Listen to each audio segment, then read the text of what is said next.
Not the only one with superpowers, you know. Yeah, ducky, ducky, duck. We all want, we wanna be famous. Don't look!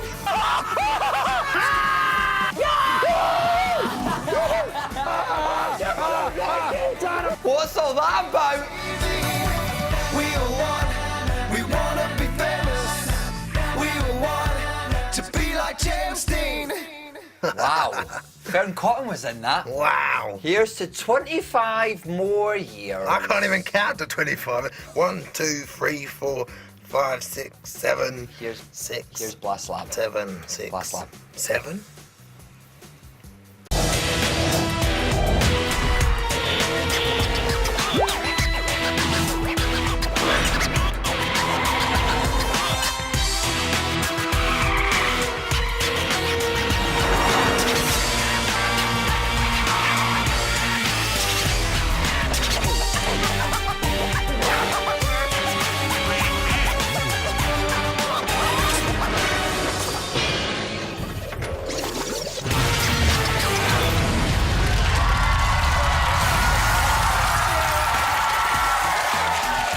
Getting there, I think it needs just a bit more squirrel. I know, what do you think?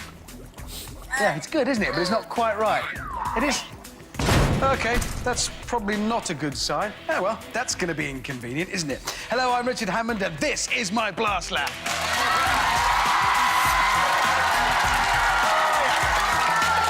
They said it could never be built. They said I'd never be a proper scientist. They said none of my experiments would work, but I proved them wrong. I did build my lab. 1 out of 3 isn't bad, I think. Anyway, joining me very shortly will be 2 teams of eager young scientists to compete in scientific challenges and win brilliant prizes. Coming up today, we have FactNav 2.0 with the 4-wheel Factmeister himself, Oliver.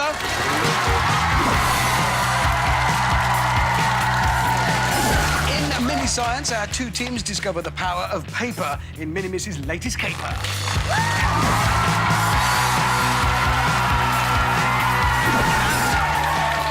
Find the missing screws, today's messy mess test is...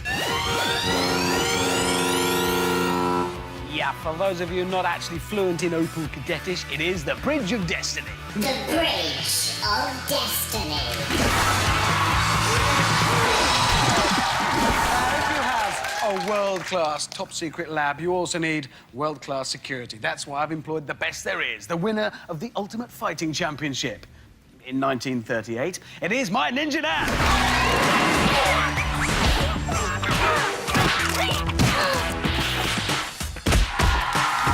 see what she's up to over there in the Ninja Nanette. Oh, she's knitting, look, yeah. That's not wool, obviously, that's super-strength carbon fibre strands. That's not a jumper she's knitting, obviously, it's a set of nunchucks. She knits all her own gadgets. Right, let's have a look at who's trying to get into my lab today.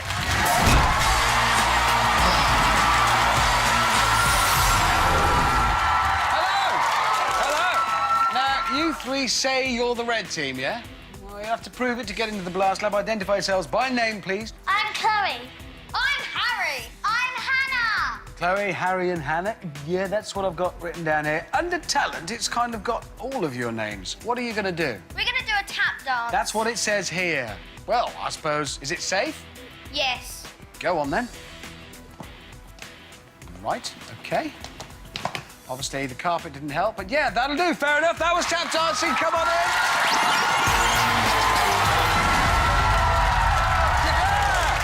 Yeah! 3 dancers, I'm sure a great career awaits you in science or something. Right. Obviously, you are this far into the lab, but you're not completely through security yet. If you're the real red team, you will know the password that we agreed with the real red team. Prawns! Fair enough. Yes, it is. Why prawns? Well, me and Harry hate them. It's a personal thing, you just don't get on with them. Fair enough. Go and get sat down, ready for the first round. Away they go. Yeah. Now we've got our red team, we need a yellow team. Let's meet the bunch of people claiming to be them.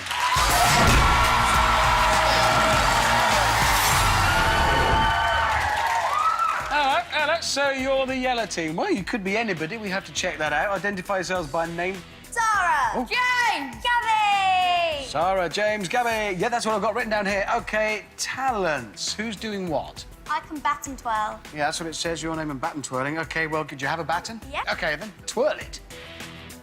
Oh, yes, it's twirling. Look, that's button twirling. Fair enough, fair enough. Come through into the lab.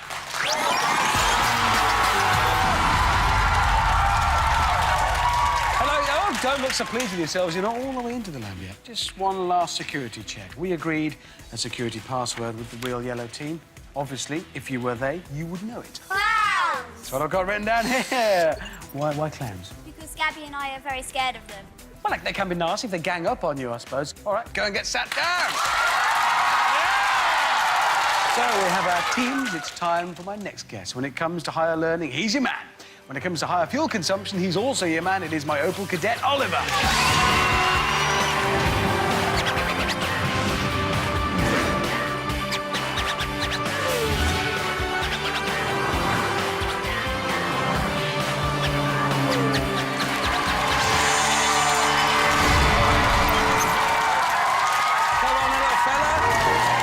In you come, little fella. Right, let's get him docked into FatNav. Plug him in. OK. System up and running. There he is. Now, I know he might look a bit old and creaky. That's because actually he is. But up until recently, in terms of onboard technology, Oliver was right up to date. But then they brought out an upgrade, FatNav 2.0. Obviously, I had to install it, and it's just made everything worse because it contains billions of facts. It's just they're not all entirely correct. So it's up to you teams to tell me whether the facts I give you are true or false. If it then turns out to be true, Oliver will let us know by doing this. If it's false, Oliver will do this. OK, now here's how the game works. Each team has got 3 lights. At the moment, they're red. Every time you answer a question correctly, we'll turn one of your lights green. The first team to get all 3 of their lights lit green will win. They win a point from this game and we move on. It's pretty simple up to that point. There's just one extra little thing. If you get a question wrong, not only do we not light your light green, we light one of the other team's lights green, which means you're in danger of winning the game for them. Right, the first question is to sort out who seizes control of the game, because whoever answers this correctly gets the first green light and gets the first true or false question.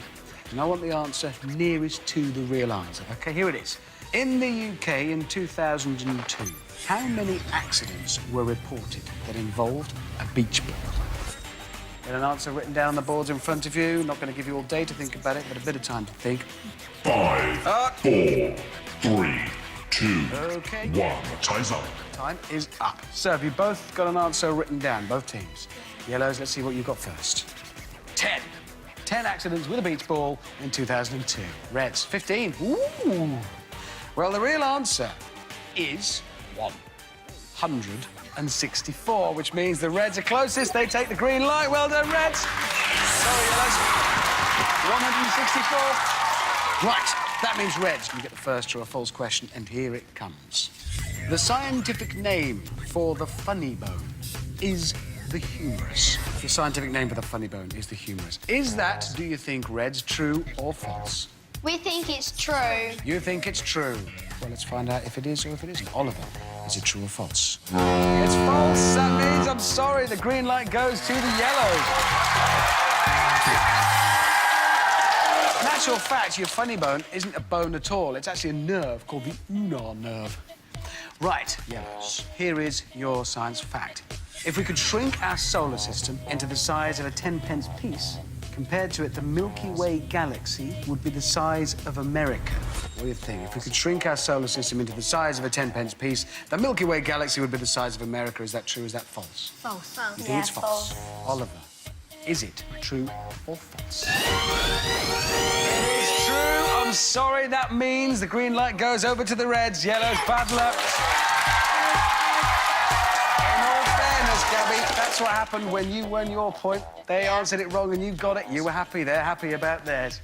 OK, so, Reds, here is science fact. Uranus was originally called Richard's star. So the planet Uranus was originally called Richard's star.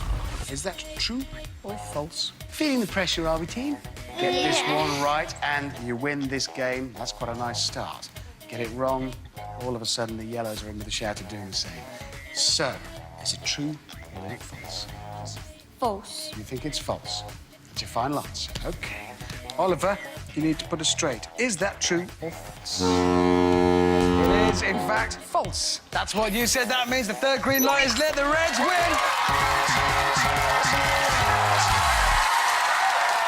It was called the Georgian planet when it was discovered in 1781. It was named in honour of King George III, but later renamed Uranus after the Greek god of the sky. That means, with all three green lights lit, the Reds win. They take the point. We move on. Well done. It's 1-0.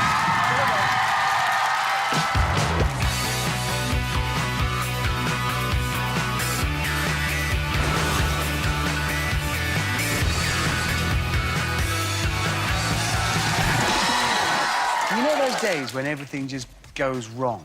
Well, unfortunately for my old science teacher from school, it was on one of those days that I decided to build a time machine to bring her through time to the lab to help me. I mean, it worked. It's just that she came back as a 10-year-old girl. I'm talking, of course, about Mini Miss.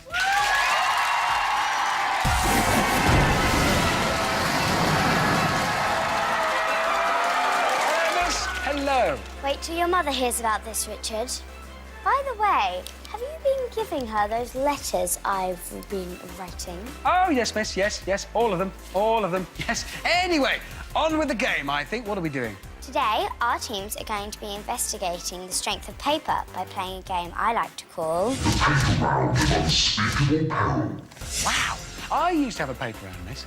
So that's why you were late for school every day? No, I did the paper round on Saturdays. I was late for school because it was too far from my bed. Well, perhaps if you'd spent a little less time sleeping and a bit more time in school, you would have had a bit more luck with operating that time machine. Yeah, sorry about the whole time machine thing. Anyway, the game, what are we doing?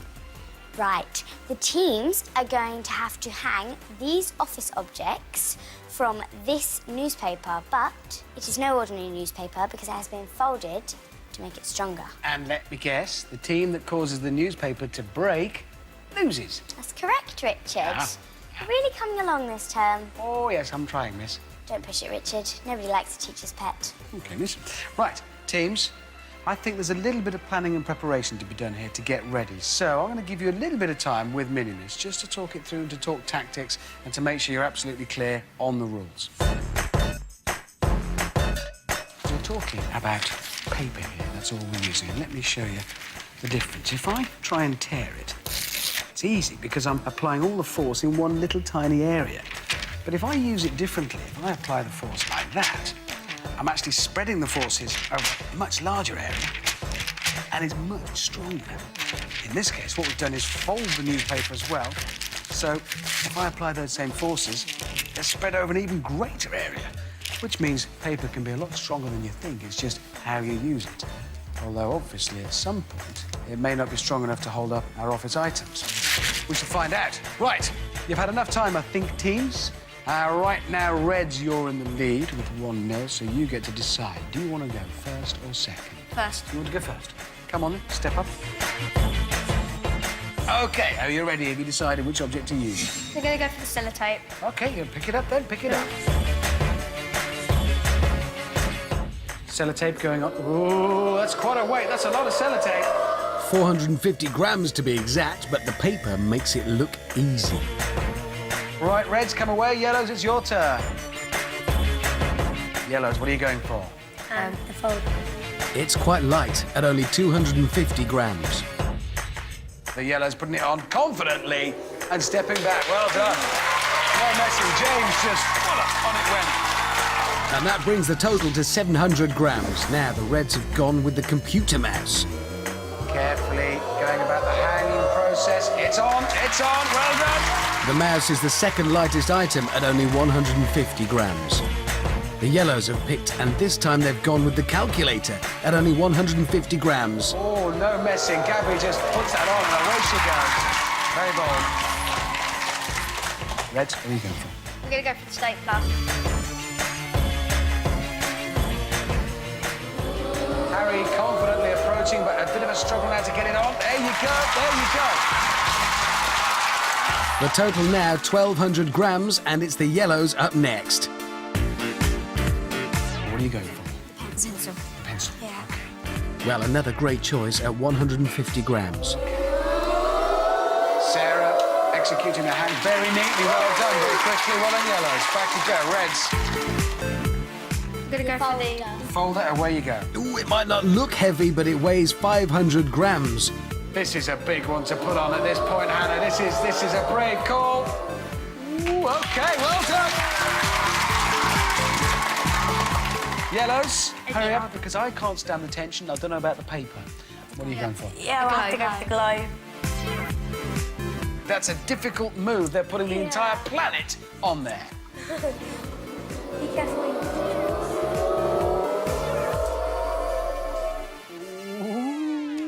Well done, well done, well done. Good play, good play. Reds, your options are getting limited now. What are you going for? We're gonna go for the hole puncher. Oh, great pick. The hole punch is the lightest item, weighing just 100 grams. This is the lightest item of all that they've gone for. Clever choice from Reds. Well done, because now, by that piece of tactical play, and a truly brainy move, they've really put the pressure on you guys, because you've got a vacuum cleaner, a wall clock, an enormous sheaf of papers, a telephone directory or a paper bin. With the 2.5 kilos already being suspended by the paper loop, this next decision is vital. It's your call, yellows, it's your call. You're going to go for the bin? Yeah. Their chance now to equalise or go further behind the Reds. It's just about on. That's going to be tricky. It's hung. It is up. 4 kilograms in total on there now, audience. Can you believe that? 4 kilograms held up by a sheet of newspaper. It's stronger than you'd think, but how strong, Reds? You're about to find out. Gonna go for the clock. You're going to go for the clock. At 400 grams, the clock was the best choice of the 4 remaining items. But will the paper be able to support its added weight? Oh, it is a tricky one to hang, that. It's a tricky move.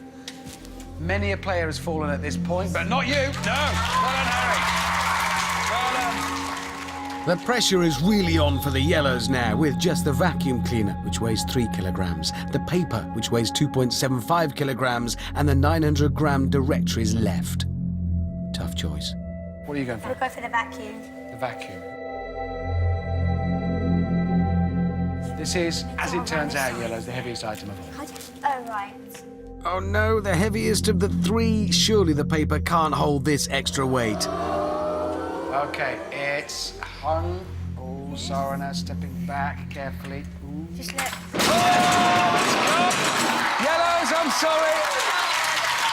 Yellows, I'm really very sorry. We got to just under 4.5 kilograms, and at that point, adding anything was just too much for it. So that means the score is 2-0 to the Reds. Well done, well played. But at least they're being gracious in victory, aren't you, Reg? Good. Now, as a little rule of thumb here in my lab, I always say if something's fun to do, do it again, but bigger. That game was a whole lot of fun, so let's go a whole lot bigger. Now, there is a proverb which states the bigger they are, the harder they fall. Interesting, but basically nonsense. A very clever Italian called Galileo once came up with a law of falling bodies, which said that under the influence of gravity alone, all things fall with the same acceleration, no matter how big, heavy or dense they are. To put proverb lovers everywhere in their place, we decided to put this to the test. First up, to prove or disprove this theory, we have cheese. On the left, a wheel of brie, weighing in at about 1 kilogram, and on the right, we have a tiny little baby bell. According to the ancient proverb, the heavier brie will hit the ground first, whereas Galileo's theory says they will hit the ground at the same time. So, let's find out. Brie, 3, 2, 1, drop. There we have it, a dead heat. Both cheeses hitting at exactly the same time. Point proved. But we're all scientists here, so let's up the ante and conduct another test, just to be sure. This time, on the left, we have a washing machine, whilst on the right, a toaster. A huge difference in weight and size this time. Let's see how they get on. 3, 2, 1. Drop. Ah! Oh!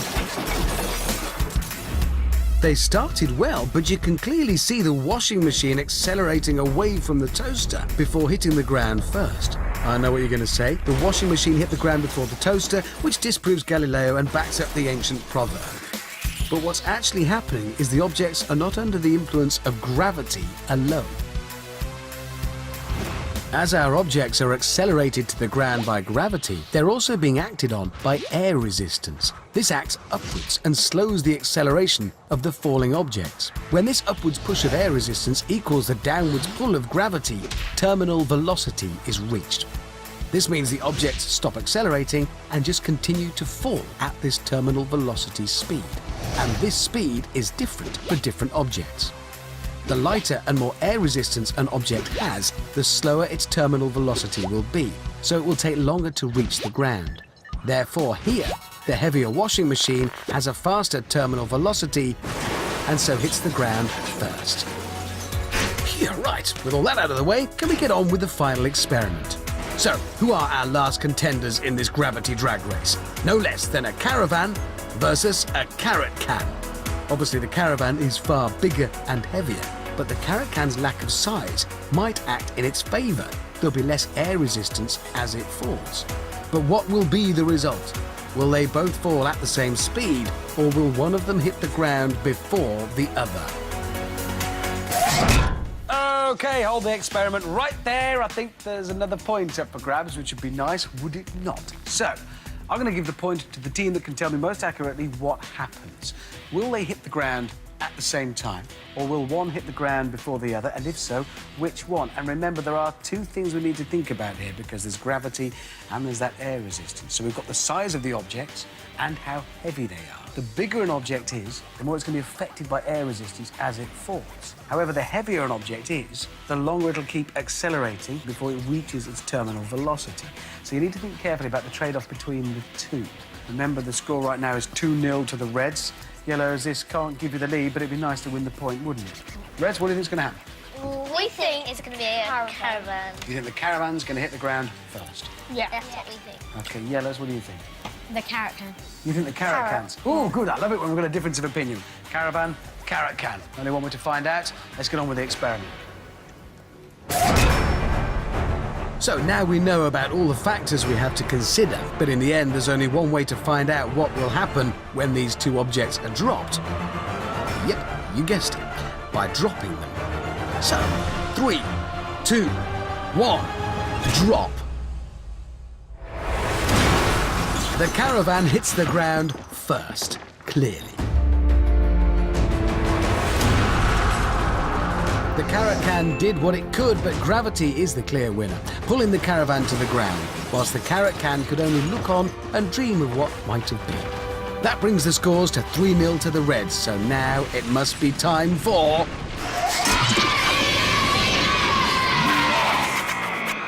Which, this week, is the Bridge of Destiny. The Bridge of Destiny. Thank you. Your prizes, such as a hover globe, a water filter lab and a robotic car set, need to be transported across this tank teams of quite hideous guns. And you'll do this by constructing your very own Bridge of Destiny. The Bridge of Destiny. Somewhere in there you will find the pieces you need to assemble your own bridge. So, teams, all you need to do is feel about in that toxic guns and find all the pieces you need and quickly assemble your Bridge of Destiny. No? OK.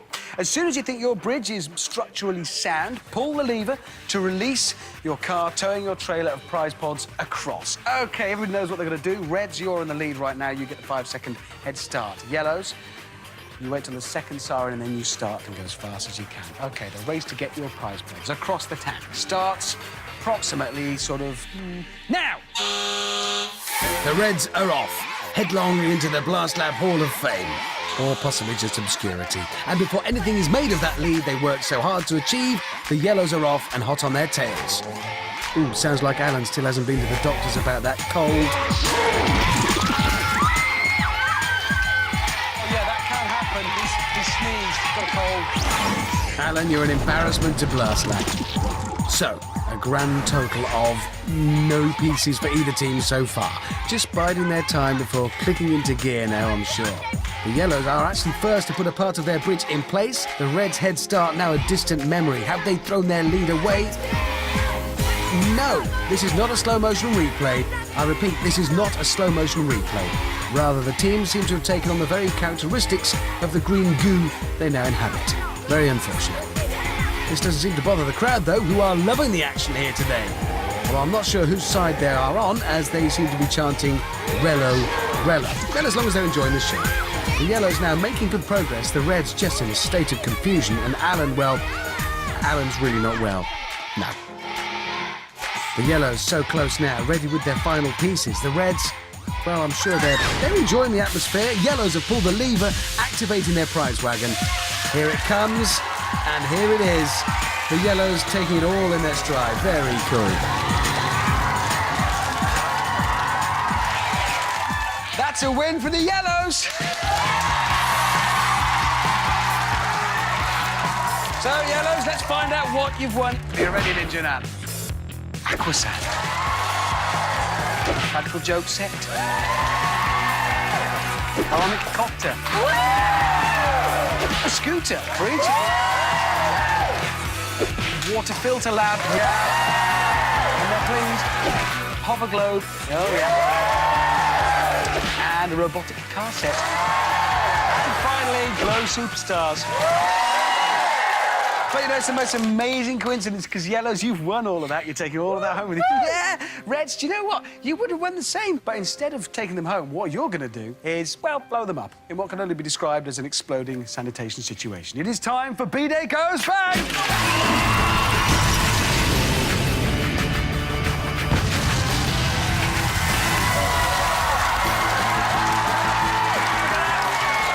Your haul of prizes, all of that coming home with you. Well done. It was tough at points, and then you came through at the end and won. Well done, Yeah. Congratulations. Reds, isn't it funny it's the other way around with you? Because you were going really well, and then it all went wrong, and you struggled in the last game. And, well, the fact is, you lost. Yeah. So what you must now do is, well, what waits for you is the walk of shame. Follow me. Follow me. Oh, it's... I know. Oh, it's... It's... somber moment. Yeah.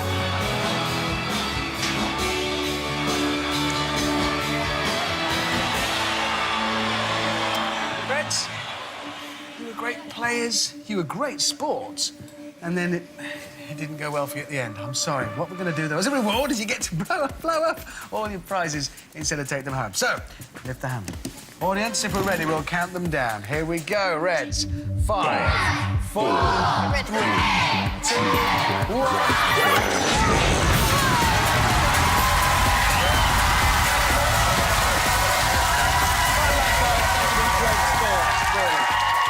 Today we've learned about gravity, weight, and Galileo's acceleration theory, all of which I'm about to experience at once as I flop down in my armchair and put my feet up in front of the telly. I'll see you next time for loads more fun. Bye-bye.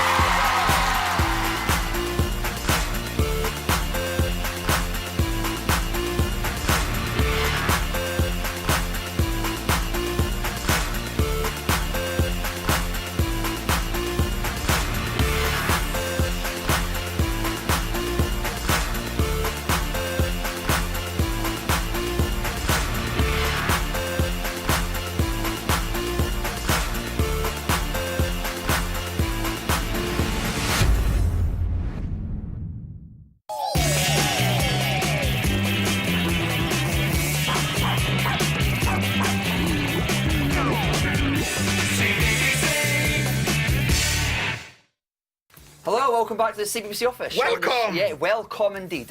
Shaun the Sheep coming up next, but today's it's an important day, isn't it? Yeah. It is our birthday. Woohoo! Yeah, 25 years of the bits in between the shows on CBBC. Yeah. Who'd have thunk it? And to celebrate our birthday, we are joined yet again by Zoe, Celebrities! Colby and Gordon the Gopher, everyone! Hello. Happy birthday. Ca- Sorry we didn't bring a cake or a present or anything. Yeah, where's my vouchers? Yeah. I was expecting at least something. It's your fault. At least the bone. Unbelievable, but yeah, 25 years. 25 years. Hasn't changed a bit, has it? I know. And nor it's- of you, though, to yeah, be honest. Yes, thank you. I Still know. as beautiful as ever, Zoe Ball. great, isn't it? But you must admit, back in the day, they must have had some proper fashion disasters Fashion faux pas. over the years. Most days, actually. Well, for me. Yeah, I used to wear a lot of purple denim. That was And moon bad. boots. Yeah, Oh, moon wow. boots. Yeah. Even in the stop. summer. We've actually got some pictures. The first picture is from 1990. It's a man known by many as Andy Peters. Check it out here. It's here. No, let's see it. That is a pretty That's it. shocking jumper. Dance. That's his handout shot. He actually gave that out to the public, unbelievably. That's Yeah, from he used to Sign force Cards. them on Did the they give it back? Yeah. I'm sorry. Okay, so this is what would Andy wear? That's orange, isn't it? Oh, he'd love Yeah, I that. reckon- He'd love a And bit then of that, some wouldn't purple denim for you Zoe, as well. I'm not sure about those Yeah. trousers, but he would definitely have worn that shirt. Wicked. Yeah. Well, the next picture is from 1994. Might be familiar to you, Toby. There you go. Blue again. See, he always had a tan. He was Mr. Permatan. Was that a real There. tan or was that a... No, I think they were just a little bit heavy on the makeup, to be honest. That's a lovely rugby shirt. Not that I you're requested it or anything, they just Here we were. go, Ian. This is a bit of him. There you go. There's a bit of the old purple. There's some more Nice purple bit of for mauve for you. you. There you go. There you go, Toby. You can have Do you that. have to make him put it on now? I should wear that out with pride, look at that. That's Wicked. great. We've got another one here, which is of a little tiny man. It's you, Gordon. Check this out. Ah.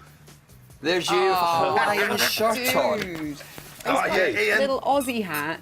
Was Rolf Harris on the show that day, Gordon? Probably, Yeah, maybe. I reckon. Ian, I know this. A bit of tie-dye for him, eh? There you go, Gordon. A bit of tie-dye for you. Leave that I know there that would for you. suit. Get amongst that. Wicked. And we've got another one here you go. from 1994. Yeah. Zoe, you might be familiar with this one. Here it is.